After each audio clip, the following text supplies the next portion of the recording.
Muy buenas tardes, mi nombre es Álvaro Tuñón, soy magíster en teología, graduado del Seminario Teológico de Chicago, en la ciudad de Chicago.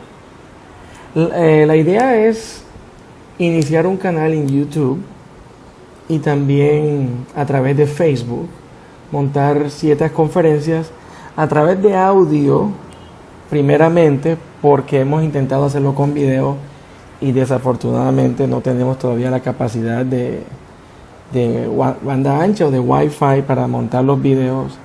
Así que por ahora será en audio y Dios quiera y Dios permita que tengamos la oportunidad para contar los recursos para montarlos en video, pero igual creo que va a ser de edificación para todos, tanto para calvinistas como para no calvinistas, las enseñanzas de este canal.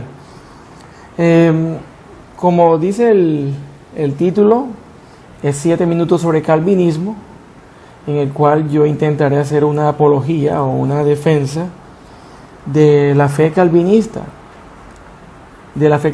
propuesta por los reformadores, como una cosmovisión, como una religión y como una estructura plausible. Esta fue mi propuesta, mi tesis de grado en el Seminario Teológico de Chicago, o Chicago Theological Seminary, en el cual yo propuse calvinismo y gracia común. Entonces la idea es, primero que todo, aclarar dudas y desmitificar opiniones que se han levantado en contra del calvinismo. Y por eso una defensa del calvinismo. No quiero decir con esto que el calvinismo es la única doctrina o norma de fe que ha sido víctima de burla o de malinterpretación, digamos.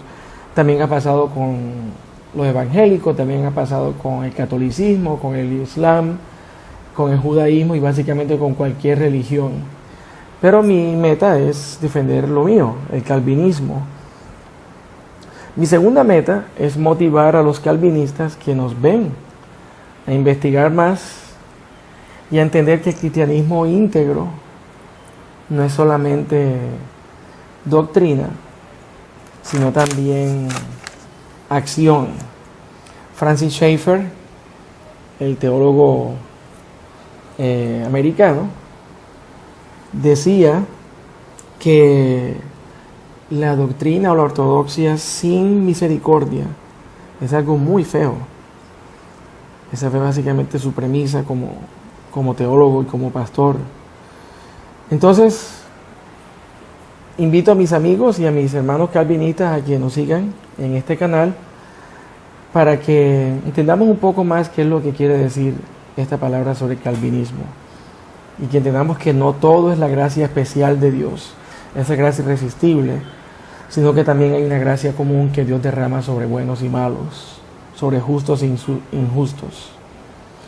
La idea es montar una serie de videos o de audios semanalmente. Voy a contar con la ayuda del pastor Marlon Uparela, pastor de una iglesia presbiteriana aquí en Cartagena, y Dios mediante también tendremos otros invitados para que charlemos un poco más y sigamos indagando sobre lo que es el calvinismo. 3 temas principales voy a tocar en este tema, 3 temas que han sido objeto de investigación a través de los años y que yo he formado de una manera un poco sistemática. El primer tema que vamos a tocar se llama Calvinismo y el plan de la salvación. Ahí tocaremos el tema que a mucha gente pone los pelos de punta, la predestinación. ¿Qué quiere decir la Biblia? Porque la palabra aparece en la Biblia, predestinación. El segundo tema que vamos a tocar se llamará Calvinismo y otras cosmovisiones. Allí hablaremos sobre existencialismo, básicamente todos los ismos, racionalismo, humanismo y obviamente también sobre calvinismo. Y por último veremos el calvinismo y la lógica de la creación. Este título se lo estoy robando al pastor reformado R.C. Sproul, que ya se encuentra en la presencia del Señor. Él desarrolló una serie de estudios sobre la lógica de la creación, sobre la necesidad de la existencia de un Dios. Básicamente él decía, si algo existe, debe entonces existir un creador que empujó todas estas fichas. Así que espero que Dios nos acompañe en esto y sea de bendición para todos. Quiero comenzar compartiendo un pensamiento de un pastor neocalvinista, teólogo, llamado Abraham Kuyper, o Abraham Kuyper, para los que lo conocen acá en Sudamérica. Y Abraham Kuyper dijo que a veces en la historia hay veces que el pulso de la vida religiosa se va agotando. Esto lo podemos ver, por ejemplo, en la sociedad de hoy día, donde la gente ya no se quiere llamar religiosa, sino más bien espiritual. Esto lo seguiremos indagando. Pero hay veces, dice Abraham Kuyper, cuando este pulso se acelera. Y esto fue lo que él vio en el siglo XVI entre las naciones de la Europa occidental. Él veía cómo los asuntos de fe dominaban cada actividad de la vida pública. Los cambios históricos comenzaron desde los asuntos de fe. Esto es lo que llamó Germán Duyuwier el principio religioso.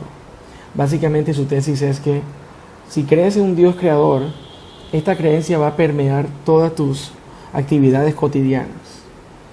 Como entiendes la ciencia, como entiendes la cultura, como entiendes la economía, como entiendes la política. Pero si no crees en un Dios creador, también ese principio, que también es un principio religioso porque también se basa en fe, también va a permear. Así que básicamente estos dos teólogos entendían que no es que haya una disyuntiva entre ciencia y teología, o ciencia y fe, sino más bien hay una ciencia que se practica con una creencia en un Dios creador y hay una ciencia que no. Ese es el pulso religioso que permea una sociedad. Es como si ese pulso o ese avivamiento cuando se cree en Dios fuera irresistible.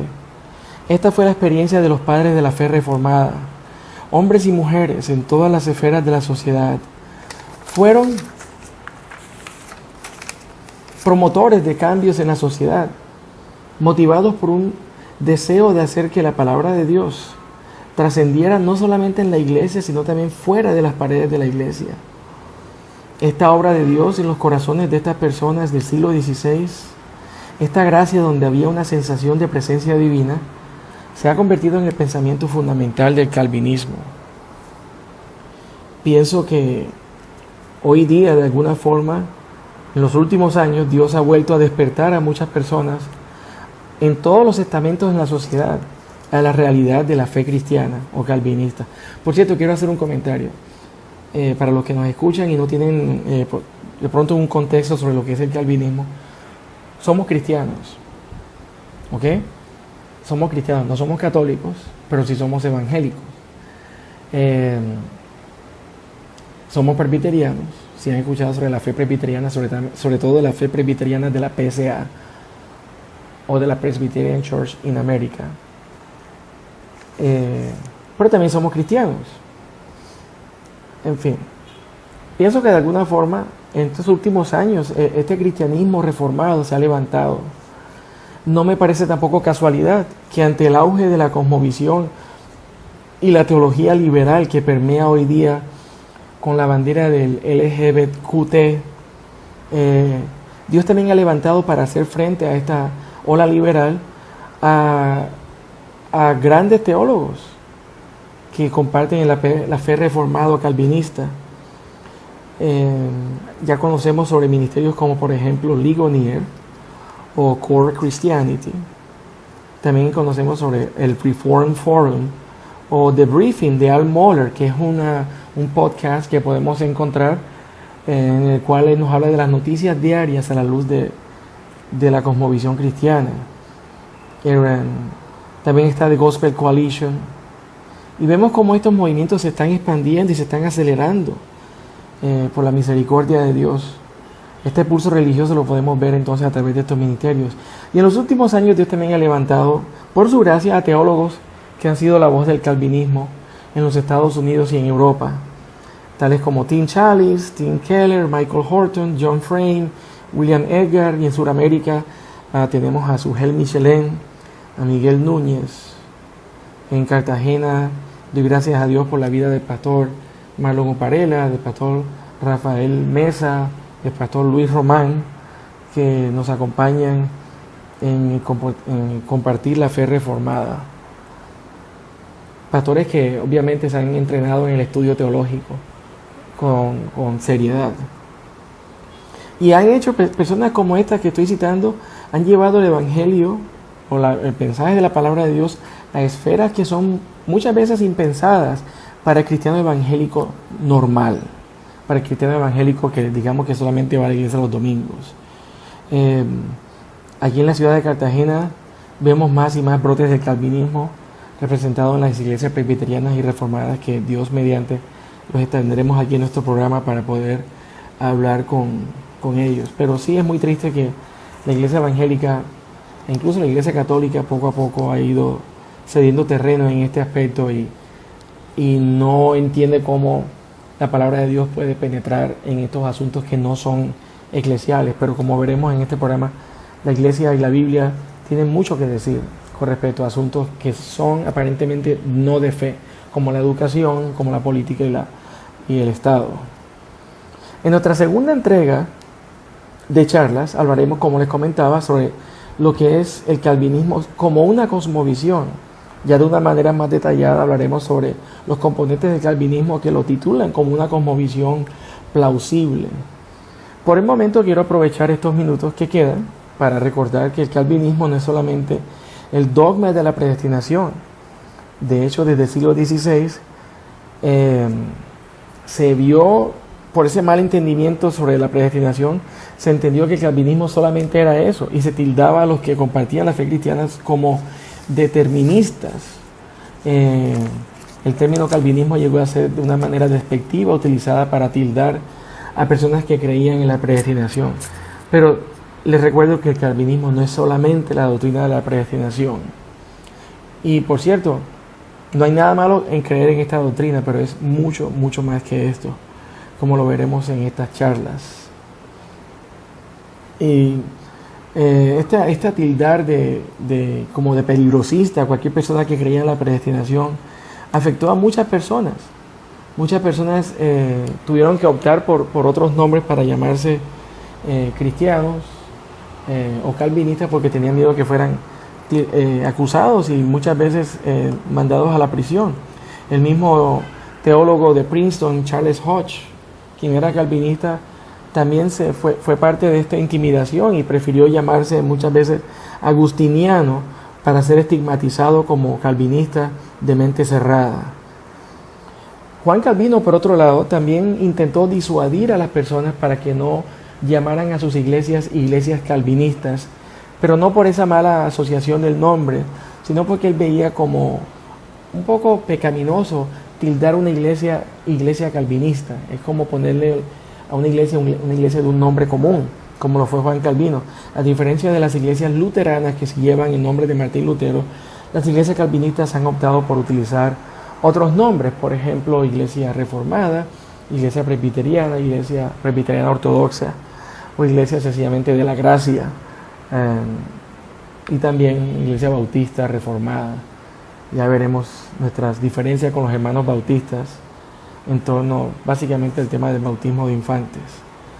Calvino inició el calvinismo no tanto para encasillar a aquellas personas que creían en la doctrina de la predestinación, sino para proponer una nueva forma de analizar la ciencia, la política, la filosofía y la sociedad. Todo determinado desde el principio religioso de la necesidad de la existencia de un Dios único y creador. Pero el calvinismo no inventó el contenido del calvinismo, quiero que eso quede claro. El calvinismo precede a Calvino, el calvinismo precede a San Agustín, el calvinismo precede a Santo Tomás de Aquino, el calvinismo precede incluso al apóstol Pablo. El calvinismo fue fundado desde el mismo libro de Génesis, con un mandato cultural que Dios le ha dado a Adán y Eva, como los padres de la creación, los representantes federales. Este Dios le da sentido y propósito a cada esfera de la realidad creada. Obviamente la religión denominacional o la iglesia visible también hace parte de estas esferas que deben ser influenciadas por esta fe, por este Dios y por lo que enseña su revelación directa e indirecta, general o especial para todos nosotros. Dios les bendiga y espero que nos acompañen en nuestra próxima entrega.